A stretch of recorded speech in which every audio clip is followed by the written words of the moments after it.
Rostomili, posłuchajcie wiersz po naszemu. To jest wiersz przerobiony na naszą cieszyńską rzecz. Napisał go wielki mistrz Adam Mickiewicz, a ja żech go przerobił po naszemu. Ten wiersz to jest Stepy Akarmański.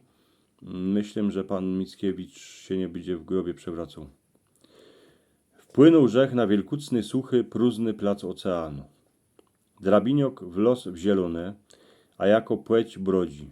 W postrzodku fali miec, kierę huczą, w postrzodku kwiatków powodzi, miją koralowe ostrowy burzanu. Uż ćmok się robi, nigdzie nie ma cesty, nigdzie kurhanu, dziwą się do nieba, gwiazd chledą, kierę kludzą łodzie, tam hanej się błyszczy, chmura, tam rannistowo na wschodzie, to błyszczy Dniestr. To zaświeciła lampa Ackermanu. Stońmy, fezdzie cicho, słyszę jak lecą żurawie. Kierych by nie doleciały źrenice sokoła. Słyszę kany się myntel kolybie na trowie.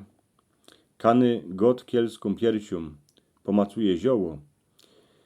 Jak je tak cicho, to fest ucho nastawią ciekawie, że słyszałby głos z Litwy. Jadymy, żaden nie woło.